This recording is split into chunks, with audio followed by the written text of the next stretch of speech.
Good afternoon. Today is July 5th, 2024. My name is Atimaneda George. I'm a Green Fellow with the Library of Congress, and today I have the honor of interviewing Ambassador Pamela L. Spratlen. Madam Ambassador, welcome. Thank you very much. I appreciate the opportunity to speak with you, Atim, and this project is a very interesting one. And as I understand it, you would like for me to begin with what you're calling my origin story.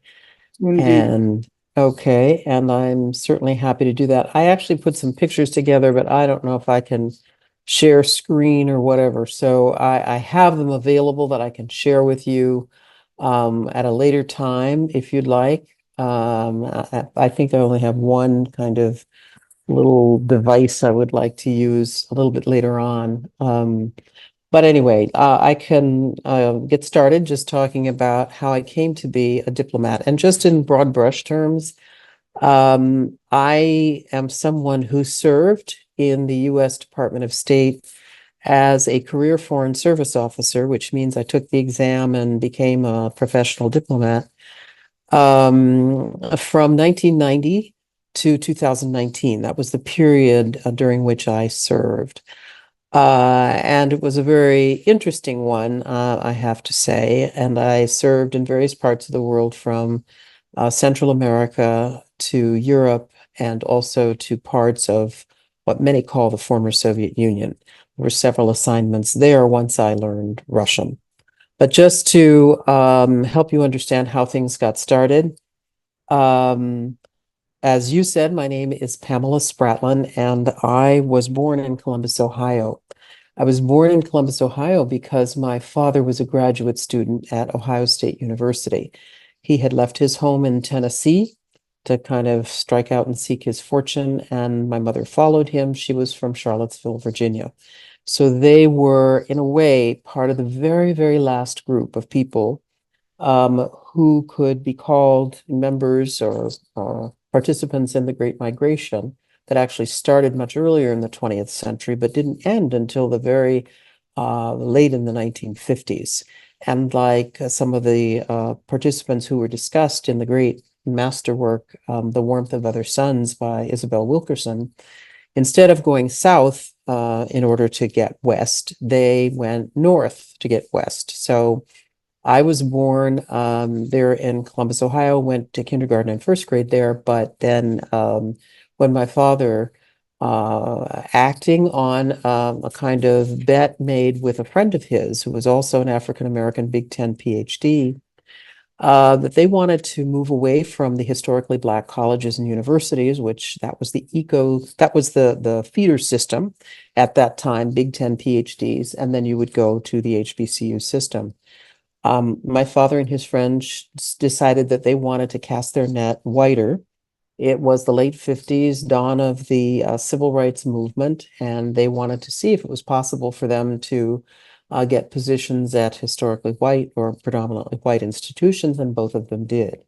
My father's first position was at Western Washington State College, now called Western Washington University, but it was part of the Teachers College system for the state of Washington. So we packed up and left the married student housing academic life that I had been born into and traveled across the north to the town of Bellingham, Washington, which is a college town only about 35 miles south of the Canadian border, about an hour and a half drive from Seattle, Washington.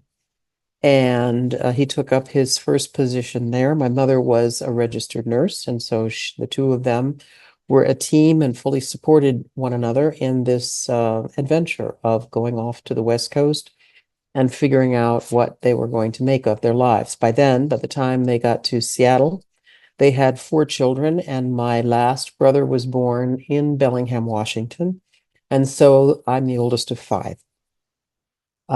We attended the lab school that was there, and my father worked in as a professor in the marketing department at the University of at the Western Washington. And it was interesting to be there. We were one of very, very, very few Black families, and certainly the only one in my father's immediate circle. And so I think in terms of what was that period like, I would say that it was one of the seedlings that later made it probably easier for me to participate in the Foreign Service, because you get used to being the only one. Each of us, my brothers and sisters and I, we were the only African Americans in our classes.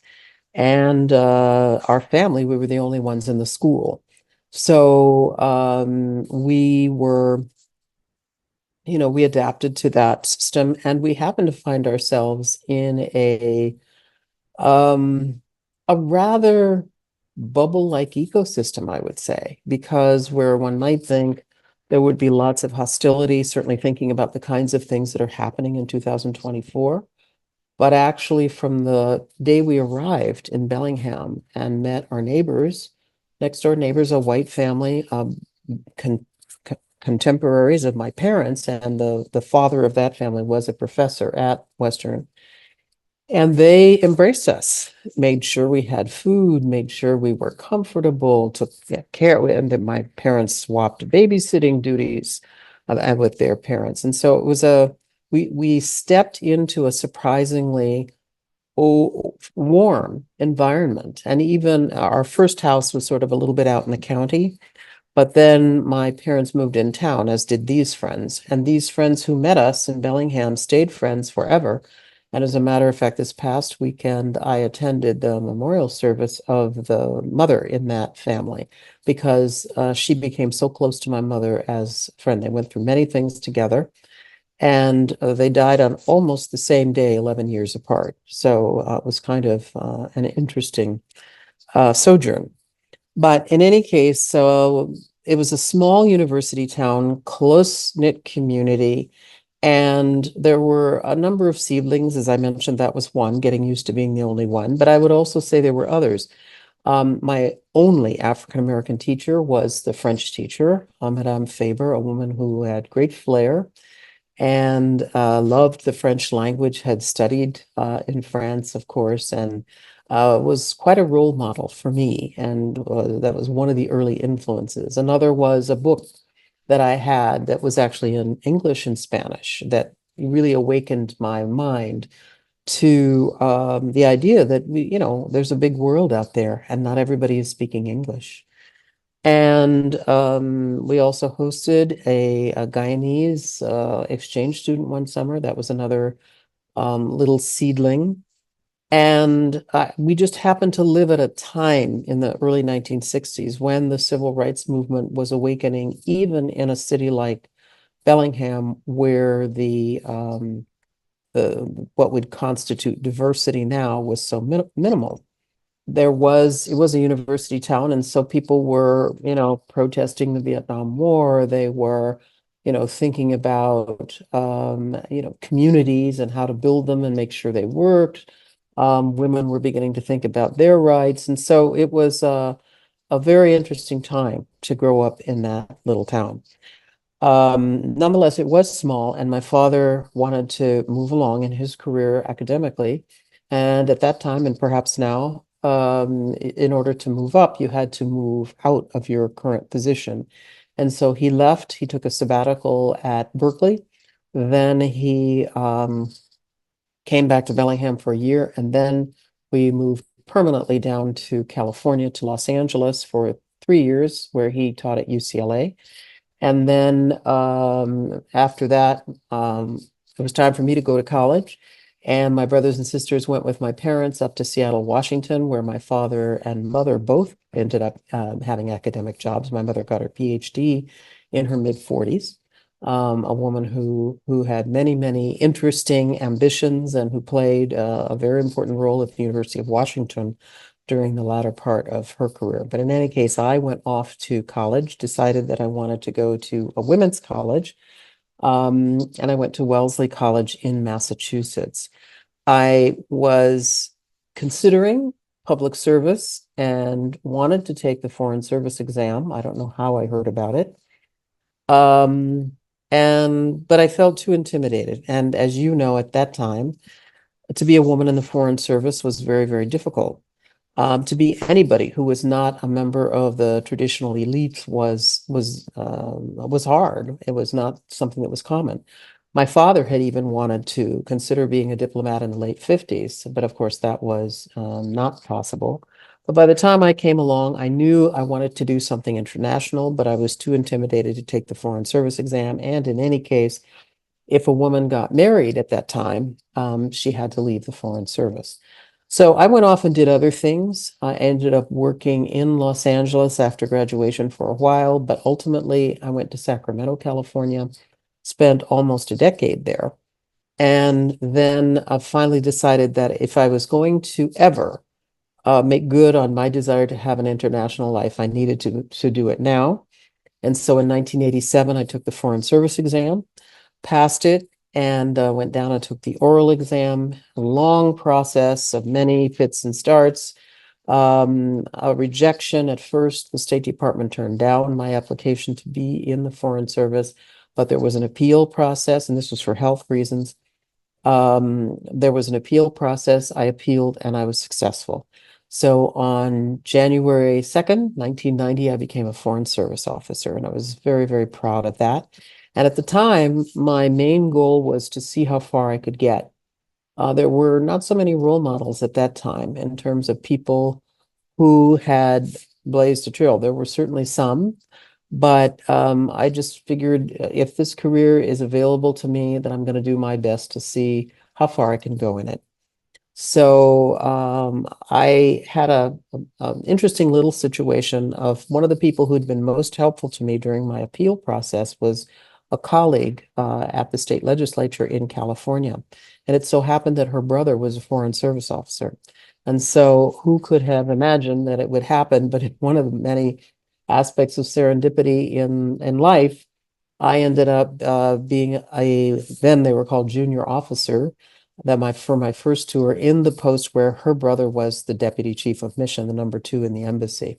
So there was a feeling of some comfort, even though I had not traveled before. The farthest I'd ever gone was up to Canada during my childhood when my family traveled to witness President Johnson and Prime Minister Pearson of Canada shake hands at the Peace Arch near Vancouver. That had been the sum total of my foreign travel before joining the Foreign Service at about 32, I think. And so I was there in Guatemala, which was just coming out of a civil war. But I was again warmly welcomed. I had great sponsors. As you know, there's a tradition of being assigned a sponsor, somebody who's already there to help show you the way and help you learn the ropes, help you learn the lingo. There's very much a specific kind of vocabulary in all of diplomacy, and it takes some time to learn it. It's not just abbreviations, which is a federal government hazard in general, I think, but it also are the words that are particular to foreign policy and to any particular bureau. So, there were several people who helped me there. I had a rotational assignment, and by that I mean my first 2 of the 2 years was spent in the consular section, which I thought was a very, very good thing for me, just to get a sense of the country. You can't get a real sense of the country without going down there and doing those visas every day and understanding who is trying to leave and why. And because the country was poor and coming out of a civil war, there were a lot of people who were trying to go as economic migrants to the United States. And of course, the refusal rate was high. But it still helped me learn the country, the various areas of it. And I was grateful for that. And then my second year, I was in the economics section because by cone, there are several career streams, as you know, the political, the economic, the public diplomacy. At that time, it was the U.S. Agency for International, USIA, the U.S. Information Agency. The U.S. Information Agency and the management folks, and of course the consular cone. And I was in the economic stream. And so my second year was working in the economics section with a very able boss, who was the economic counselor, Jerry Chester, who really taught me a lot about how you communicate in diplomatic language through cables, in meetings, and all that sort of thing. You really, in the State Department, can only be successful, I think, if you have people show you the way, because it is almost like a guild in that you are learning not from books, although there are courses and there's a wonderful training arm of the State Department, but you're learning how to be a diplomat from your colleagues and from your superiors. And so I was fortunate to have a very, very good one. I was able to travel around in the country, even though there was conflict zones where we really weren't supposed to travel, but I had a wonderful friend who worked for the agricultural service. And with her, I had the chance to travel all around because they were trying to eradicate foot and mouth disease, and she was quite the expert. And so was able from those contacts to have access to all kinds of parts of Guatemala that I might not otherwise have seen. And so I saw the black sand beaches, the Caribbean coast, the mountains, and so on. And it was, in that sense, a really wonderful first tour to be introduced to an embassy where the visa load was pretty high, population 16 million people at that time. So it was a very manageable kind of place to start a diplomatic career. I hoped in my second career, my second posting, to go to Colombia, a country that was also experiencing conflict with the revolutionaries or the FARC that had been fighting the government for many years. But Colombia was a place that was very, very high in altitude. And in spite of the fact that I thought I had the necessary approvals to go and I had already sent all my belongings ahead, it turned out I didn't have the necessary piece of paper. And I certainly learned my lesson about the need. This is a bureaucratic agency. It's many things, and one of them is a bureaucracy in the State Department, and you have to have your papers in order. And I didn't with respect to the medical division. And once again, the same problem was bedeviling me that had when I first tried to enter the State Department. And it was to come up again and again every time I was assigned overseas for a number of years until finally I overcame that and was able to get assigned for worldwide clearance, which is definitely one of the watchwords for the State Department. So I was not able to go to Colombia and had to pivot very quickly in September when all the assignments had already been made. But I was able to find an assignment at my first multilateral assignment, meaning not just U.S. relations with another country, but U.S. relations with an organization that was representing many countries. And so the United States had a mission to the Organization of American States, which those who live in Washington, D.C. have probably seen. A beautiful building over there in Constitution, 17th Street. And at the time, the crisis of the day was Haiti.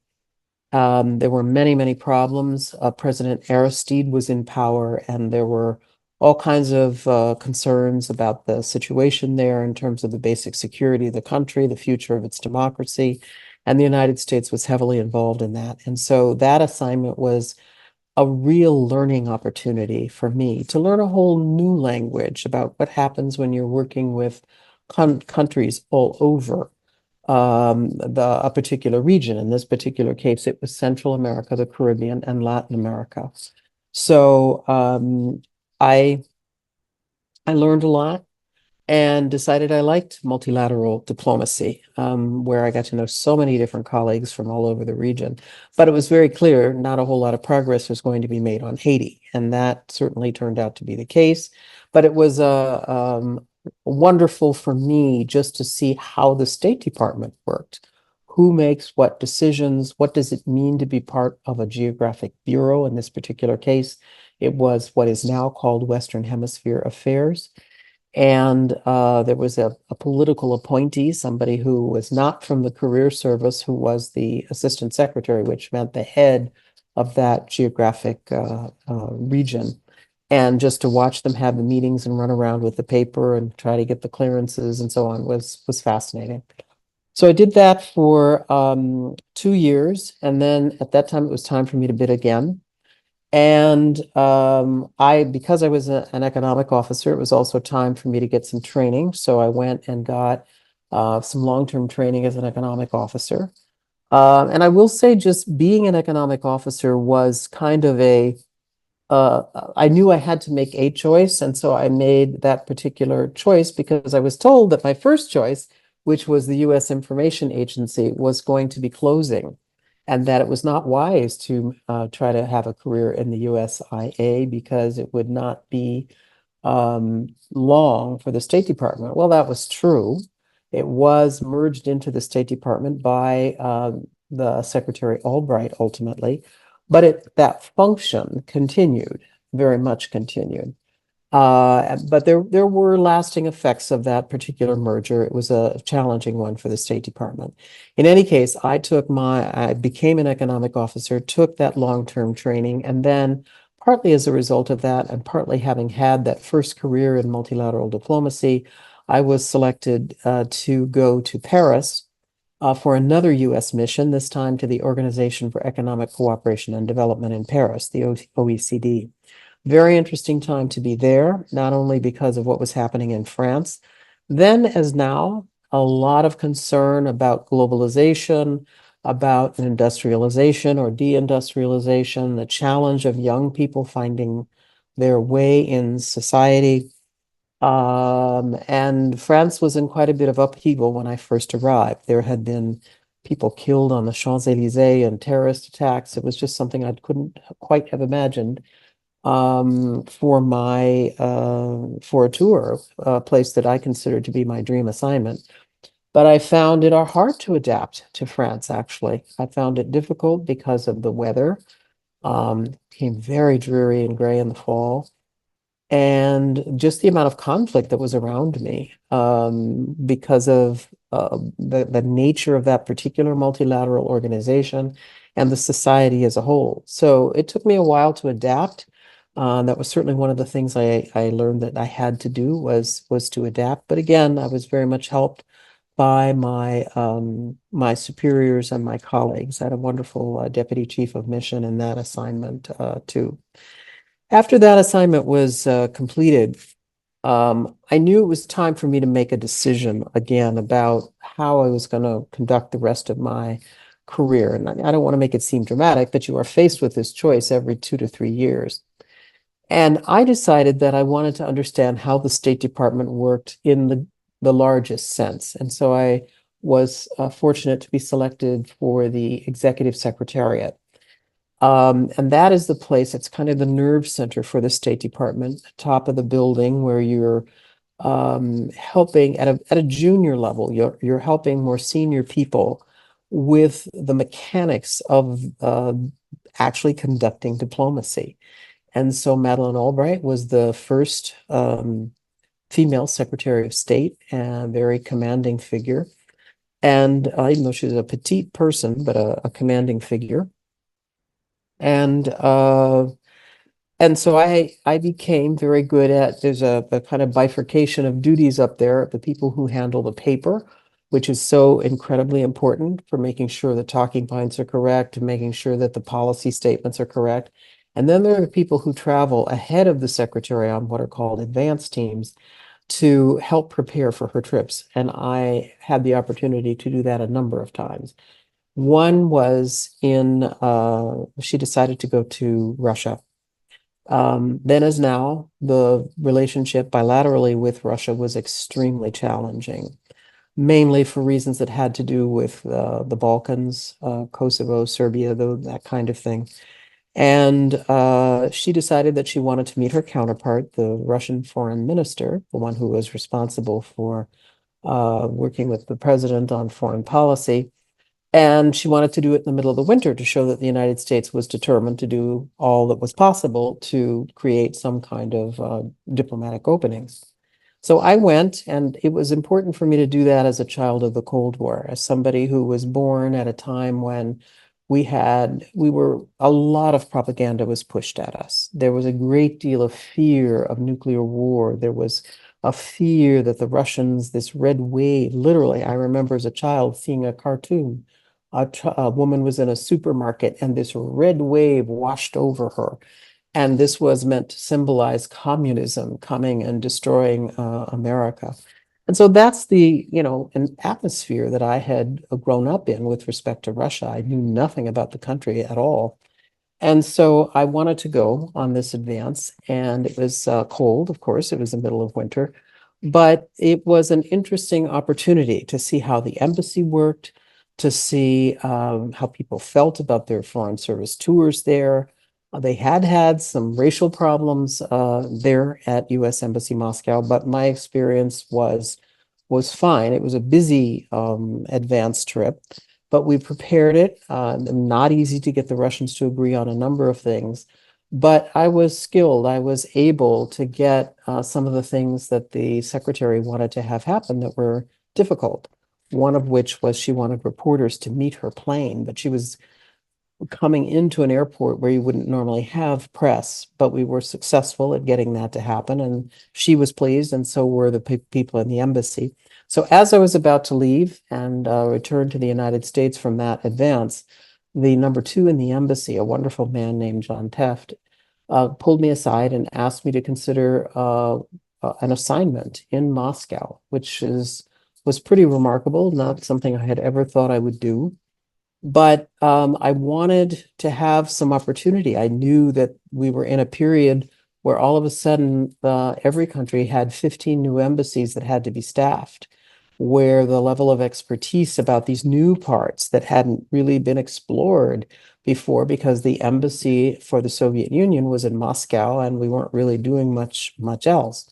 But now we have these consulates in three places, in St. Petersburg and Yekaterinburg and in Vladivostok, and then all these embassies all over the place. And so I said yes. I learned Russian for 11 months, reached the score that I needed to reach, and then took a position working on what's called technical assistance. That is some of the technical help that the United States had said it would wanted to give um, to the former Soviet Union to help it get on its feet and hopefully find its way toward a more democratic society and a more market-oriented economy. That effort went in fits and starts, but I was the representative for that particular effort, which had a great deal of congressional backing. It's called the Freedom Support Act. And I was coordinating some of that work with many agencies that were at U.S. Embassy Moscow. It was a very challenging position. But again, all of the positions I've had have been wonderful learning experiences. And in that particular case, it was interesting because I was able to travel. And many people who worked at U.S. Embassy Moscow didn't travel. They stayed in Moscow, their contacts were in Moscow. And they didn't leave. And some of it was because you couldn't go to a place like Chechnya because there was a war there. But some of it was just, most of what we needed to do with Russia happened in Moscow.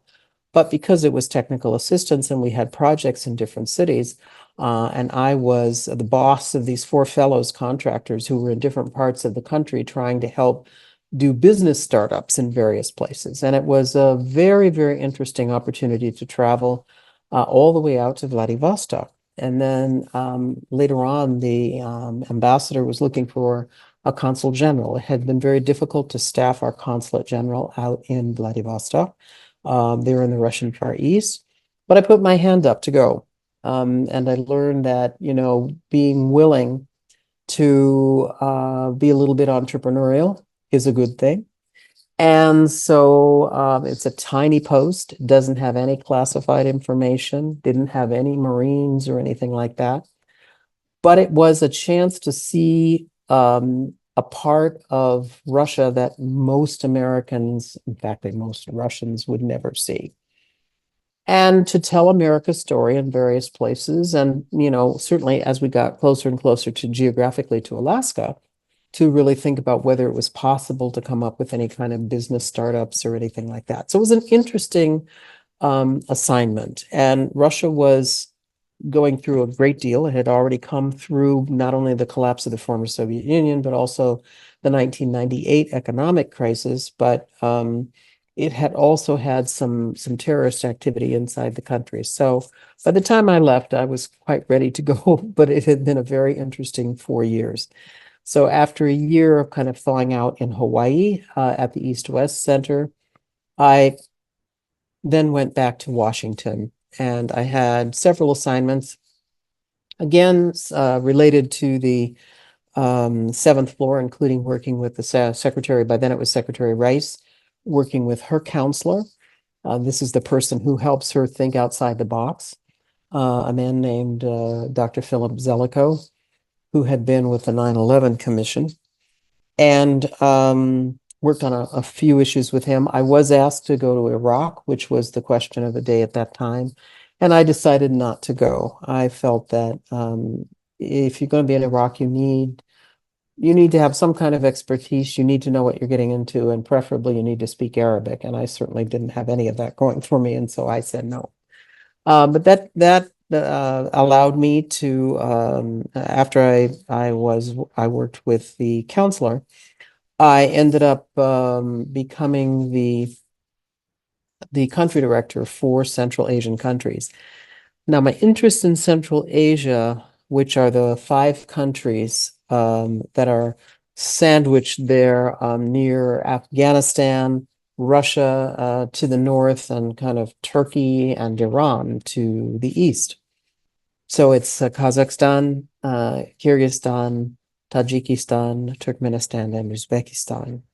And fascinating, because these were countries that were new, trying to build nations, create national identities, defend their borders, try to figure out how they were going to separate themselves enough from their Moscow origins to be independent countries, but not so much that they couldn't take advantage of the economic benefits of being near Russia.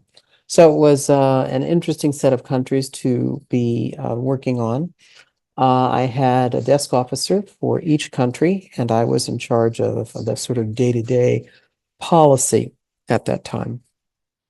And I just would like to stop and just say, of course, we're not just, when we're working at embassies, we're not there on vacation. We are not there out of curiosity. We are there to carry out a particular mission.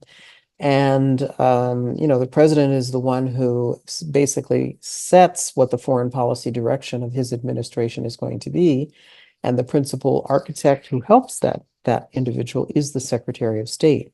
And then all of us who are working in the in the State Department are helping the secretary and the president carry out their mission, with, of course, a lot of guidance from Congress, because we do have co-equal branches of government. And so Congress has a great deal to say about what kind of preferences they have, what kinds of issues we're going to focus on.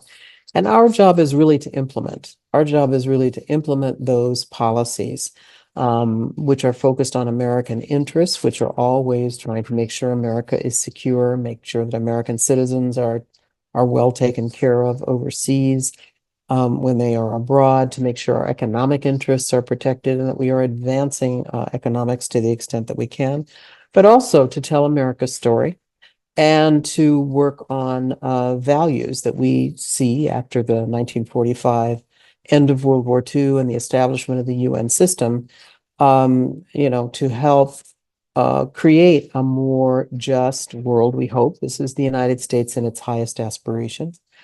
And so we're part of that too. And so it was interesting to do that in a set of countries that had been beholden to the Soviet regime for so very long, and were trying to decide what kind of governments they really wanted, how, to what extent they could trust or know what is a democracy and whether we should choose it. And so it was an interesting time to be in these countries where the Soviet Union had had such a strong hold on people, and where many people, certainly in the older generations at that time, still preferred, or were not so sure that, the old day wasn't better. And so to have the chance to work in those countries at that time was certainly interesting.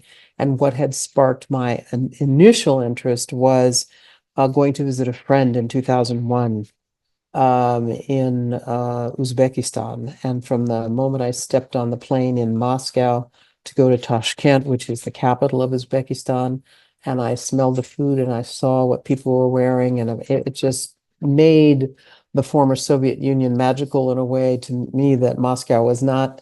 And so I came back from that trip feeling that if I ever had the chance to work in Central Asia, I wanted to do that. And so working there as a country director was one of the steps that I was taking to get closer to that idea.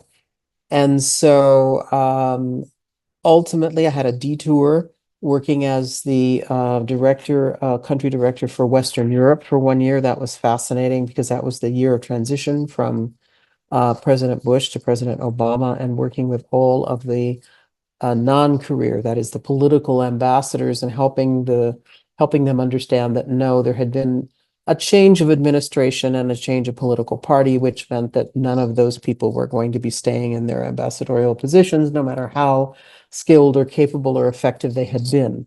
And so that was part of my job to help them understand that.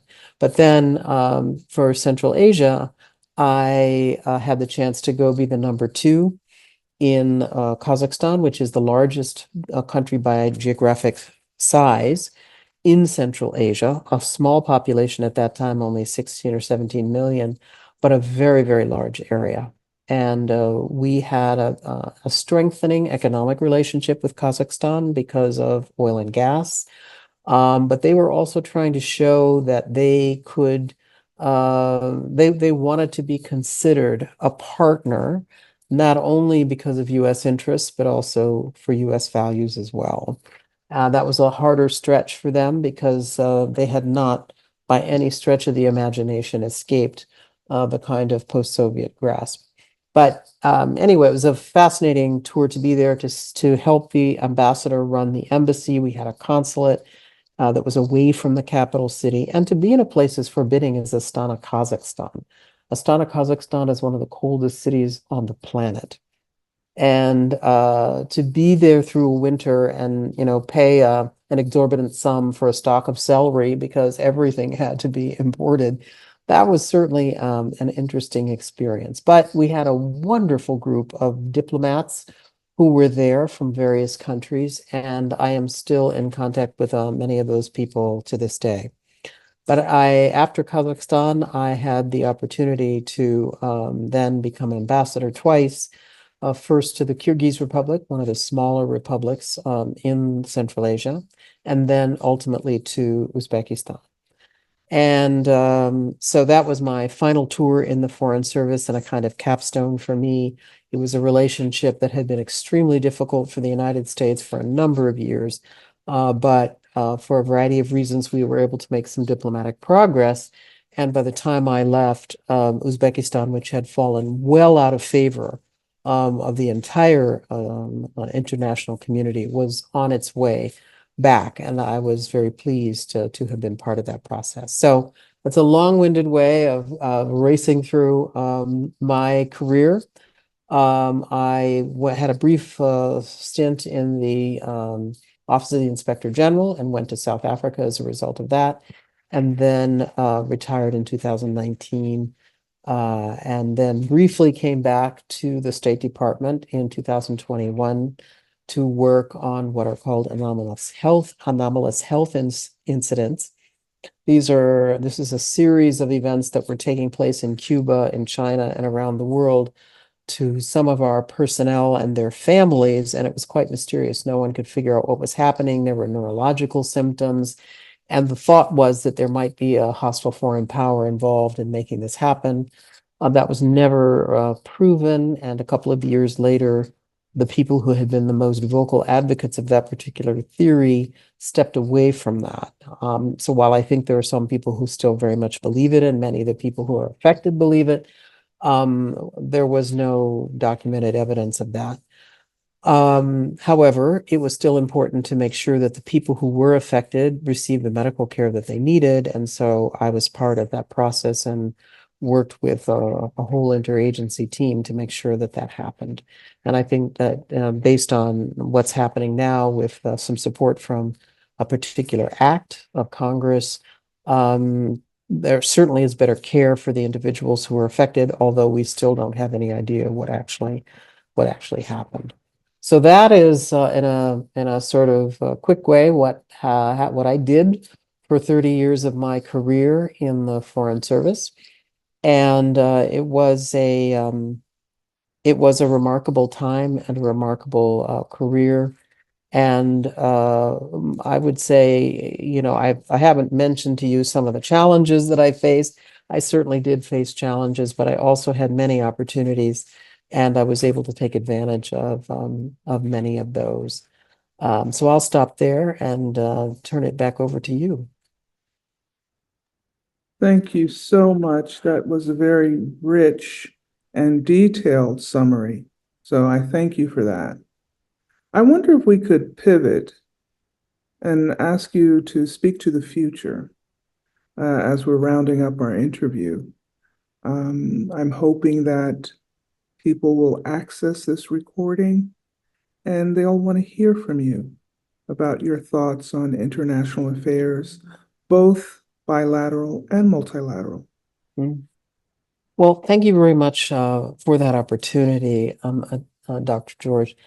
Um, I I I think this is a very challenging time. We're sitting here having this discussion in 2024. We are a few months from the US presidential election. We are just a day after an election in the United Kingdom, which has brought a watershed of change.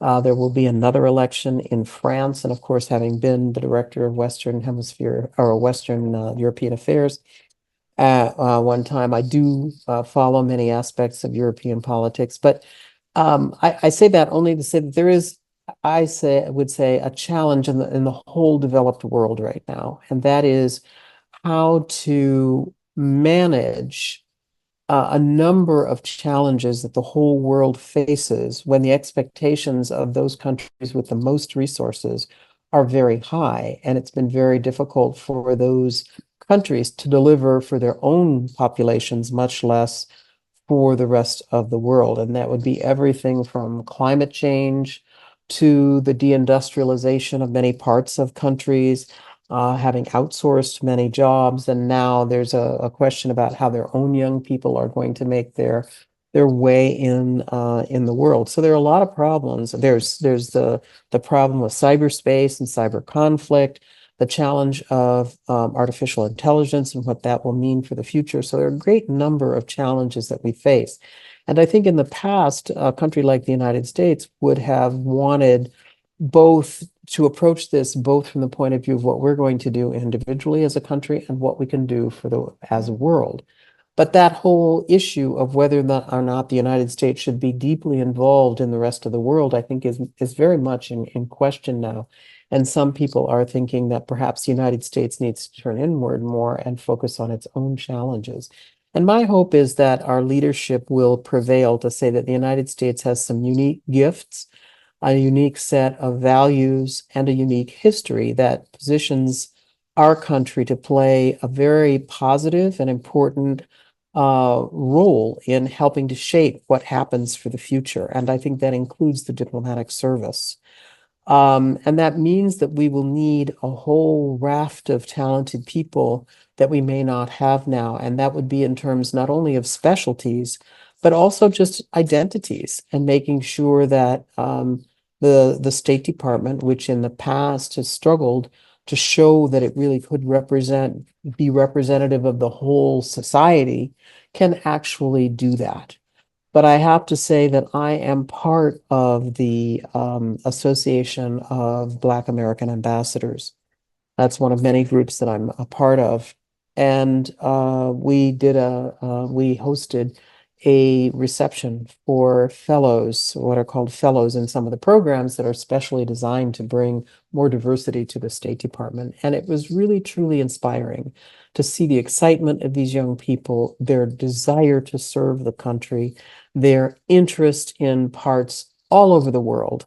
When I came into the Foreign Service, perhaps when you came into the Foreign Service, it was much more common for those of us who are African American to serve in either Africa or in the Caribbean. And though it's wonderful and important to serve there, but there's a whole world, and our talents can be put to work in so many different places.